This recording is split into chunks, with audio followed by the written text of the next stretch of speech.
Cell EMF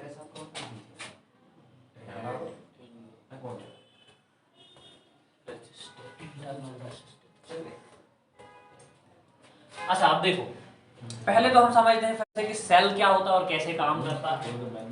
cell क्या होता है? सेल एक डिवाइस है जो एनर्जी प्रोवाइड करता है सर्किट को, सिंपल, ठीक है। वो इधर ध्यान दो, सेल क्या है? एक सिंपल डिवाइस है जो एनर्जी प्रोवाइड करता है सर्किट को, ठीक है। जैसे आपकी बैटरी है, बैटरी में एक सेल लगा है, ये टॉर्च जो होती है, टॉर्च पे एक सेल लगा है जो आपको लाइट देता है, आपके बल्ब को लाइट देता है, लाइट मतलब एनर्जी देता है, ठीक है। आपके पास एक छोटा सा फैन है, छोटी सी मोटर है, उसमें एक सेल लगा हुआ है, ठीक है। तो वो क्या करता है? वो सेल उस मोटर को घुमाता है, ठीक है, उसको एनर्जी देता है। उसी तरह से आप कुछ और चीज, जैसे आप कोई टॉय लेते हो, एक छोटी सी गाड़ी होती है, खेलने की गाड़ी, उसमें सेल लगा देते हो, क्या होता है? वो चलती है। अगर सेल नहीं होगा तो नहीं ना चलेगी। मतलब सिंपल सा अगर हम देखेंगे, सेल क्या है? एक छोटा सा डिवाइस है जो एनर्जी प्रोवाइड करता है सर्किट, इलेक्ट्रिकल सर्किट को, ठीक है, ठीक है। यहाँ तक अब हम देखते हैं सेल, कोई भी सेल जो है उसका इंटरनल डिजाइन कैसा होता है, मतलब सेल एग्जैक्टली काम कैसे करता है। हम इसकी केमिस्ट्री को नहीं देखेंगे, हम सिर्फ इसको मतलब हाँ फिजिक्स के एंगल से देखेंगे। देखो, किसी भी सेल के अंदर दो इलेक्ट्रोड्स होते हैं, ठीक है, दो इलेक्ट्रोड्स, दो रॉड्स और बीच में इलेक्ट्रोलाइट। इलेक्ट्रोलाइट क्या है? एक कंडक्टर, सिंपल, एक कंडक्टर, लिक्विड है, लिक्विड होता है। जैसे आपके पास अभी मान के चलते हैं, जैसे NaCl होता है, आपने वाटर लिया, वाटर में डाल दिया सॉल्ट, ठीक है, उसको डिसॉल्व किया, बना आपके पास इलेक्ट्रोलाइट। इलेक्ट्रोलाइट वो कंडक्ट करेगा इलेक्ट्रिसिटी, ठीक है। लेकिन जो आपके घरों में बैटरीज होती है उसमें होता है H2SO4, हाई कंसेंट्रेशन में नहीं होता है, डाइल्यूट होता है। डाइल्यूट मतलब कि थोड़ा सा एसिड डाला जाता है, बहुत सारा पानी होता है, बात समझ आई? वो इलेक्ट्रोलाइट है। तो अब आप पूछोगे यहाँ पे इलेक्ट्रोलाइट सर कौन सा होता है? ये डिपेंड करता है सेल टू सेल। इलेक्ट्रोलाइट और जो इलेक्ट्रोड्स है, इन दोनों का कॉम्बिनेशन मिलके, मतलब ऐसा नहीं होगा कि आपके घर में जैसे बैटरी है, ठीक है, इन्वर्टर की बैटरी, उसमें जो इलेक्ट्रोलाइट होता है, अगर आप वो इलेक्ट्रोलाइट निकालो और कोई और इलेक्ट्रोलाइट डालो तो वो नहीं चलेगा, उस पोटेंशियल पे नहीं चलेगा जिस पोटेंशियल पे पहले चल रहा था। मतलब ये किस पे मैटर करता है? एक इलेक्ट्रोड कौन सा है, साथ में उसके साथ इलेक्ट्रोलाइट कौन सा है, ठीक है। यहाँ तक बात समझ आएगी। अब देखो, अगर हम नॉर्मली देखें, सेल करता क्या है? यहाँ पे एक साइड पे पॉजिटिव चार्ज डेवलप होता है, दूसरी साइड नेगेटिव चार्ज डेवलप होता है, ठीक है। अब हम क्या करते हैं कि यहाँ से एक वायर लगा देते हैं, हमने एनर्जी निकालनी है सेल से, यहाँ पे एक रेजिस्टर लगा देते हैं। अब रेजिस्टर क्या है? रेजिस्टर एक हो जाते हैं, रेजिस्टर क्या है? रेजिस्टर एक ये बल्ब हो सकता है, बल्ब का भी रेजिस्टेंस होता है, एक फैन हो सकता है, जो कुछ भी ऐसा जो एनर्जी को, मतलब यहाँ एनर्जी को यूज करे, उस बैटरी की एनर्जी को यूज करे। अब क्या होगा? जो यहाँ से पॉजिटिव चार्ज निकलेगा, हमें पता है ये हाई पोटेंशियल पे है, इसके पास देखो, जब चार्जेस को आप कंप्रेस करोगे, मतलब एक जगह पे जबरदस्ती बांध के रखोगे तो उनमें एनर्जी होगी, जब आप छोड़ोगे तो वो भाग जाएंगे, भागने की कोशिश करेंगे। अगर आप उनको एक रास्ता देते हो तो वो उस रास्ते से चलेंगे। जैसे आपने स्प्रिंग को लिया, कंप्रेस किया, ठीक है, छोड़ोगे तो क्या होगा? वापस आएगी, मतलब वापस आएगी और उसमें एनर्जी भी होगी। अगर आप एक आगे से छोटा सा बॉल रखते हो, कंप्रेस करके छोड़ देते हो तो वो बॉल भागेगा, उसके पास एनर्जी होगी। वैसे ही यहाँ पे चार्जेस जो है वो एक जगह पे कंप्रेस करके है, ठीक है। आपने जैसे ही रास्ता दे दिया वो चलना शुरू करेंगे, उनके पास जो एनर्जी है वो खर्च करेंगे रास्ते में। रेजिस्टेंस क्या करता है? एनर्जी को निकालता है उससे, ठीक है, यहाँ से निकाल के यहाँ पे आ जाएगा, ठीक है। चलते चलते सारा चार्ज खत्म। लेकिन हम देखते हैं जो प्लेट्स के ऊपर चार्ज है, अगर नॉर्मली हम बात करें, देखो कैपेसिटर हमने पढ़ा था, कैपेसिटर में भी ऐसी ही एक प्लेट पे, वहाँ पे इलेक्ट्रोलाइट नहीं होता है, एक प्लेट पे चार्ज होता है, दूसरी प्लेट पे भी चार्ज होता है, जैसे ही कनेक्ट करते हैं चार्ज खत्म, एक बार स्पार्क होती है चार्ज खत्म। बैटरी में ऐसा होता है। इसका मतलब जो इलेक्ट्रोलाइट बीच में है वो कंटिन्यूअस सप्लाई करता है चार्ज को। जैसे यहाँ पे पॉजिटिव चार्ज है, जैसे ही हमने कुछ निकाला तो यहाँ से पॉजिटिव चार्ज यहाँ आएगा, ठीक है। तो अब देखो यहाँ पे इलेक्ट्रोलाइट जो है नॉर्मली तो दिखता है चार्ज यहाँ नहीं जाना चाहिए था, क्योंकि यहाँ से रिपल्शन है। यहाँ पे देखो, यहाँ पे पॉजिटिव चार्ज ऑलरेडी है, तो चार्ज यहाँ से यहाँ ऐसे ही नहीं ना जाएगा, एक एग्जांपल देता हूँ। एक इस तरह की पाइप रखी है हमने, ठीक है, और यहाँ से एक टंकी लगी हुई है इस तरह से, इसमें पानी है। आप जब नल को खोलोगे यहाँ पे तो पानी चलेगा सीधे, क्यों? क्योंकि पास एनर्जी है, यहाँ से यहाँ पहुंचेगा। क्या यहाँ से ऊपर अपने आप जाएगा? सर इसको पावर नहीं ना जाएगा। अगर आप थोड़ा सा इसको ऊपर चढ़ा भी लो, ये फिर छोड़ो, क्या होगा? वापस आएगा। ऐसे ही यहाँ पे अगर मैं इस चार्ज को थोड़ा सा इधर पुश करूँ, छोड़ दूँ, तो वापस जाएगा उधर की तरफ, ठीक है। लेकिन यहाँ पे जो इलेक्ट्रोलाइट है, ये इस चार्ज को एनर्जी देता है और पुश करता है यहाँ तक पहुँचने के लिए, ठीक है, ठीक है। वो जो इलेक्ट्रोलाइट इसको एनर्जी देता है वो इसमें स्टोर हो जाती है, जैसे ही हम वायर लगा देते हैं तो वो निकलती है। बात समझ आई? सेल में सिंपल कॉन्सेप्ट क्या है, चार्ज इधर से इधर की तरफ चलना शुरू होता है। सर अब हम थोड़ा सा समझते हैं कि ईएमएफ, हम इस स्टोरी को समझते ही चलेंगे, ईएमएफ रास्ते में ही आ जाएगी, ठीक ठीक है। ईएमएफ और इंटरनल रेजिस्टेंस। अब देखो, अब हम जानना चाहते हैं कि ये बैटरी जो है ये कितनी एनर्जी देती है इस एक एक चार्ज को, एक कूलम चार्ज को कितनी एनर्जी देती है, ठीक है। समझ पा रहे हो? तो मैं यहाँ पे डेफिनेशन, सिंपल डेफिनेशन लिखूंगा ईएमएफ की। ईएमएफ मतलब इलेक्ट्रोमोटिव फोर्स। नाम से पता चल रहा है फोर्स है, लेकिन ये फोर्स नहीं है। ये असल में क्या हुआ था, जब स्टार्टिंग में इस कॉन्सेप्ट को अच्छे से नहीं समझा गया था, उसका नाम ये रख दिया था ईएमएफ। जैसे एक छोटा सा बच्चा दुनिया में आ गया, उसका नाम रखा हमने कुछ अच्छा सा नाम, अब वो बाद में चोर निकला, हमें नहीं ना पता वो चोर निकलेगा। ऐसे ही जब स्टार्टिंग में इस कॉन्सेप्ट को समझा जा रहा था, उस टाइम पे लगा था कि ये फोर्स है, नाम रख दिया, ठीक है। अब इसको पढ़ने लगा इलेक्ट्रोमोटिव फोर्स, लेकिन असल में एनर्जी है, ठीक है। तो यहाँ पे कंफ्यूज नहीं होना, ये हिस्ट्री की वजह से, मतलब स्टार्टिंग में इसका नाम पड़ गया है इलेक्ट्रोमोटिव फोर्स, लेकिन असल में एनर्जी है।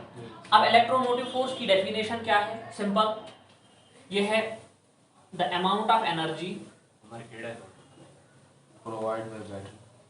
प्रोवाइडेड बाय बैटरी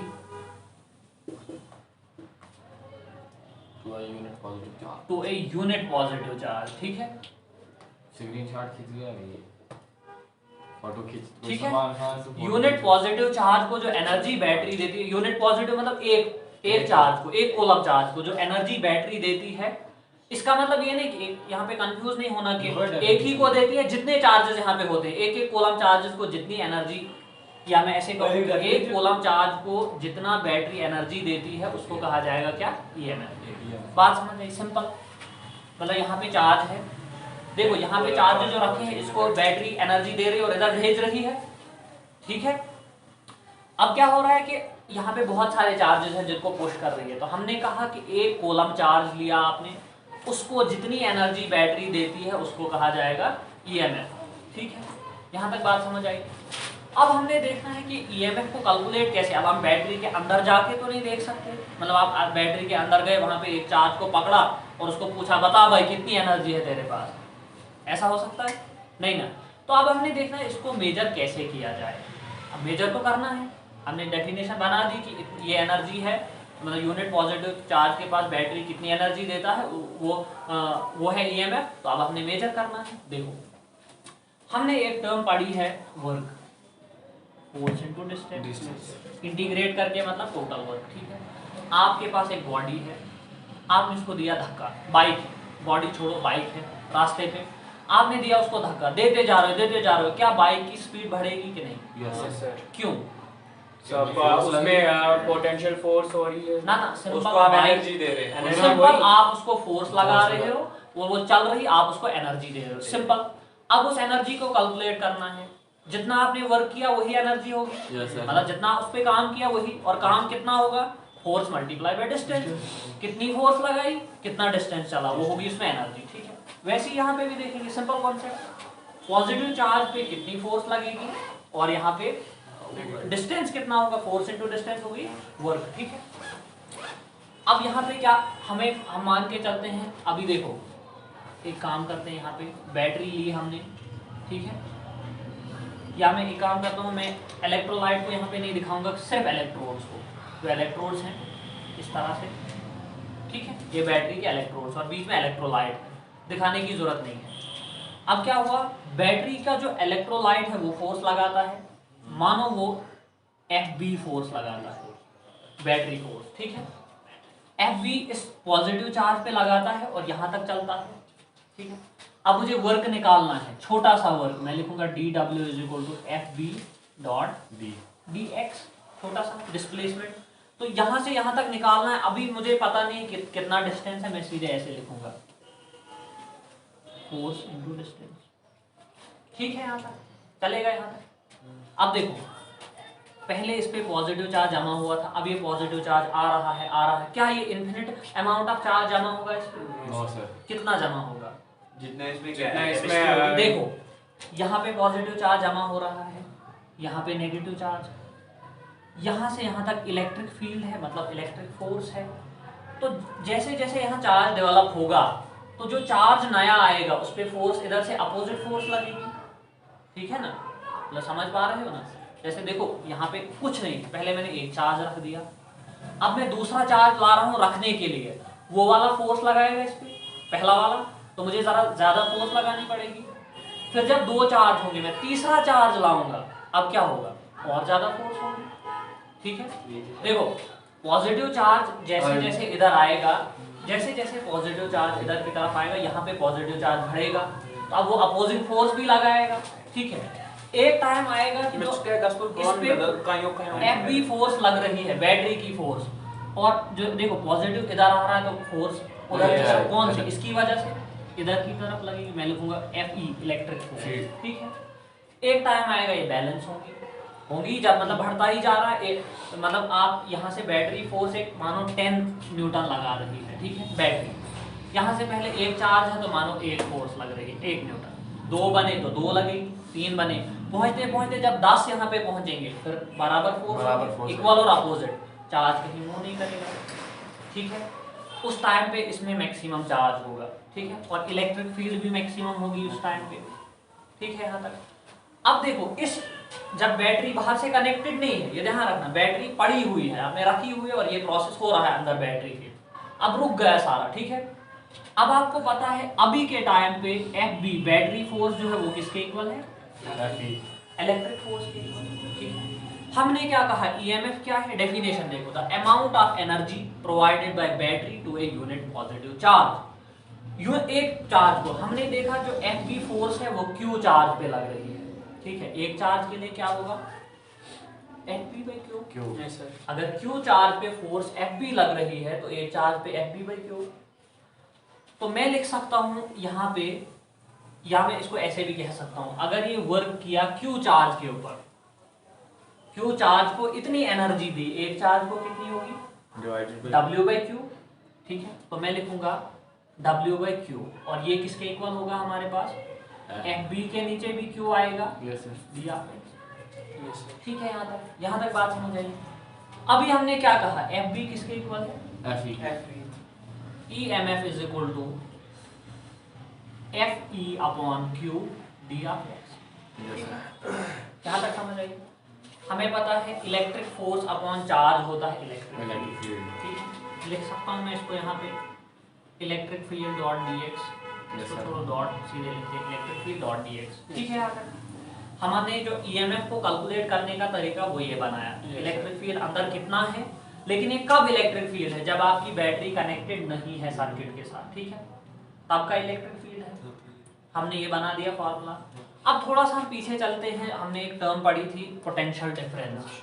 आपके पास एक चार्ज है पॉजिटिव, यहाँ पे एक दूसरा चार्ज है, आपने क्या किया, इलेक्ट्रिक फील्ड की डायरेक्शन आगे को है, ठीक है। आपने इस पॉजिटिव चार्ज को यहाँ तक लाया, आपने कुछ वर्क किया, और उस वर्क यूनिट पॉजिटिव चार्ज को आपने यहाँ से यहाँ तक लाया, जितना वर्क किया उसको कहा जाएगा पोटेंशियल डिफरेंस, जितना आपने वर्क किया यूनिट पॉजिटिव चार्ज पे। तो उसको आपको याद होगा, हम ऐसे कैलकुलेट करते हैं ई डॉट डी एक्स, ठीक है, electric field multiply by D x. ये कैसे आता है ये आपको पता है, मतलब पहले मैं वर्क निकालूंगा F D x, Q charge को यहाँ से यहाँ तक लाया, force into displacement, unit charge को कितना वर्क किया उसको लिखेंगे ऐसे, तो फोर्स अपॉन क्यू होता है इलेक्ट्रिक फील्ड, आपके पास ये आ गया, ठीक है। अब ये क्या है हमारे पास, ये बेसिक फॉर्मूला है किसका, मैं लिखूंगा V B minus V A, potential difference का, ठीक है, ठीक है।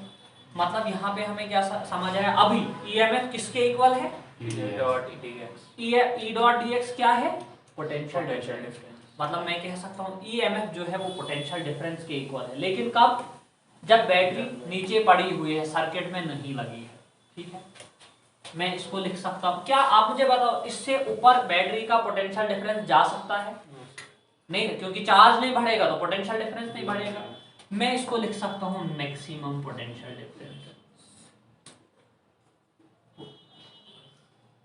पोटेंशियल डिफरेंस सामने लिखूंगा between the electrodes, between the गर्मी हो गई इलेक्ट्रोड्स। ठीक है, maximum potential difference between the electrodes, bracket में लिखेंगे when battery is not connected with circuit. Yes sir battery is Not not connected. Connected in circuit. ठीक है, सर इसको ये तो नहीं निकल गया? माइक ना के ये कैसे निकल गया? लगाया ही नहीं था आपने, वैसे निकलना गया चलो कोई मसला नहीं। ठीक है, यहाँ तक when battery is not connected with circuit. ठीक है, या आप ऐसे कह सकते हो, यहाँ तक ठीक है, बात समझ आई? बैटरी कनेक्टेड नहीं होगी सर्किट के साथ, तब हम कहेंगे ईएमएफ है। ठीक है, यहाँ तक। अब आपने समझना है, जब बैटरी सर्किट में लगी होगी, बैटरी जब देखो यहाँ तक समझ आई कि कैलकुलेट कैसे कर सकते हैं, और इधर ध्यान दो, यहाँ तक समझ आया कि ईएमएफ हमारे पास इसके इक्वल है। लेकिन जब आप देखो, जब आप यही बैटरी का जो सिंबल होता है वो ऐसे होता है, ये लंबी वाली पॉजिटिव, छोटी नेगेटिव। अब आपने इसको लगा दिया एक रेजिस्टेंस के साथ, इधर ध्यान दो, जैसे यहाँ पे भरा था चार्ज, जैसे ही आप इसको सर्किट के साथ लगाओगे चार्ज निकलना शुरू होगा। क्या अभी उतना ही इलेक्ट्रिक फील्ड होगा जितना पहले था जब ये बैटरी पड़ी हुई थी? No sir. क्या होगा? कम होगा, रेजिस्टेंस से मतलब अभी का पोटेंशियल डिफरेंस को मैं ईएमएफ बोल सकता हूँ? नहीं, नो सर, नहीं बोल सकते, क्योंकि ईएमएफ को क्या हमने कहा? Maximum potential potential difference. ये मैक्सिमम नहीं है। जब हमने इसमें इसके साथ एक रेजिस्टेंस लगा लगा दिया, दिया। करंट जब निकालनी शुरू करी, उस टाइम का पोटेंशियल डिफरेंस ईएमएफ के इक्वल नहीं है। No, sir. ठीक है, अब हम उसको कैसे मेजर करेंगे? देखो,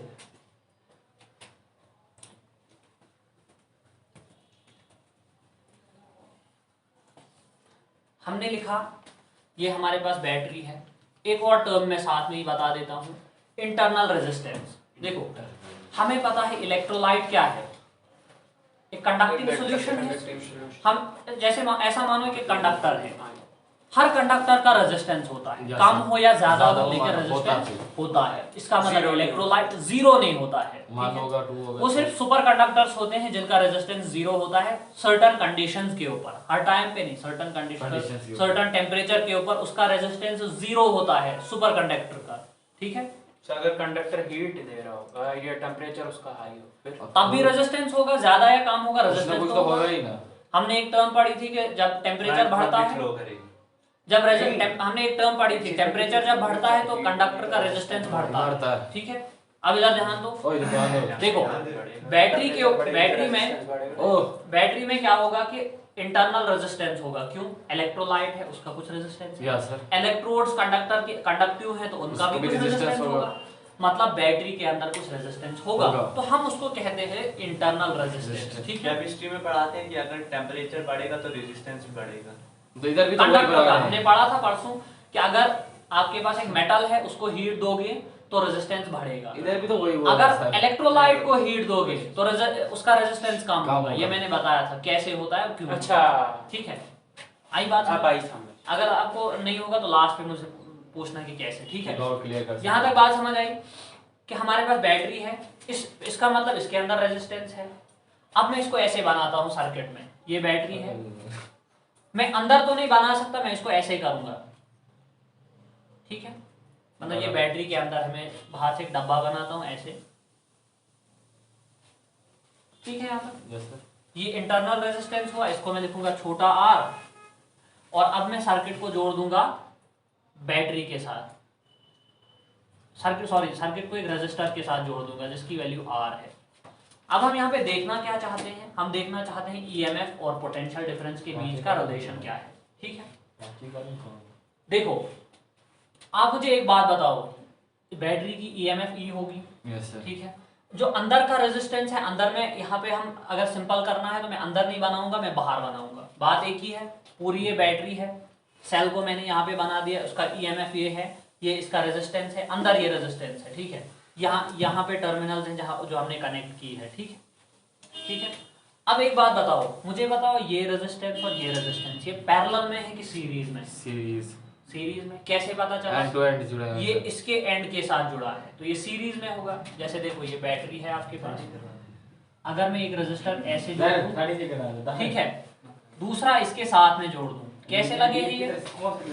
कैसे लगे? सीरीज में। ऐसे ही ये भी हैं, बैटरी यहाँ पे है, ये दो ऐसे लगे हैं एंड टू एंड। तो इसका जो टोटल रेजिस्टेंस कितना होगा दोनों का मिला के? R plus R, R plus R, ये होगा टोटल रेजिस्टेंस सर्किट का, ठीक है। ईएमएफ E है, तो हमें पता है, हमने ओम्स लॉ में पढ़ा था V is equal to IR। तो V जो पोटेंशियल डिफरेंस है, अब हमें पता है ईएमएफ भी पोटेंशियल डिफरेंस है लेकिन मैक्सिमम, लेकिन है पोटेंशियल डिफरेंस ही। इस फार्मूले को लगा सकता हूँ बराबर।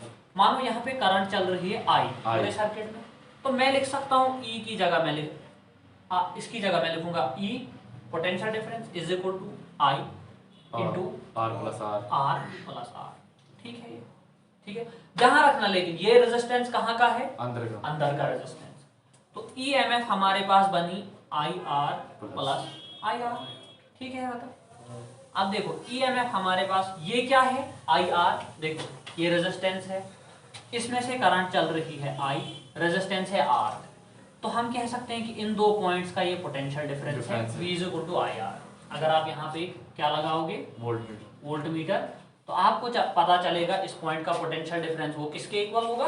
V के। IR जो होगा वो V के इक्वल होगा। तो मैं लिखूंगा IR, ये बड़ा वाला R ये वाला है, ये छोटा R अंदर का रेजिस्टेंस है, अच्छा, मैं लिखूंगा इसको V। सॉरी, इस V को कहा जाता है टर्मिनल पोटेंशियल डिफरेंस या नॉर्मली पोटेंशियल डिफरेंस। देखो आपने अब क्या किया, अब आप इसको भूल जाओ कि यहाँ पे जुड़ा है, बैटरी के अंदर ही है, ठीक है। आपने क्या किया, आपने एक बैटरी ली, इस तरह से सर्किट में लगा दी, ठीक है, कुछ रेजिस्टेंस लगाया है, तो यहाँ पे और यहाँ पे कुछ पोटेंशियल डिफरेंस होगा। देखो इन दो पॉइंट्स पे और इन दो पॉइंट्स पे सेम पोटेंशियल डिफरेंस होता है। क्यों? क्योंकि पर भी रेजिस्टेंस है इधर भी। देखो हमने देखा पोटेंशियल कब ड्रॉप होता है, जैसे देखो यहाँ से एक चार्ज आया, इसके पास कुछ पोटेंशियल है, जब ये रेजिस्टेंस से पास होगा तो ये अपनी एनर्जी को लूज करता जाएगा। लेकिन हमने माना है यहाँ से जो वायर्स हैं इनका रेजिस्टेंस 0 है। क्यों?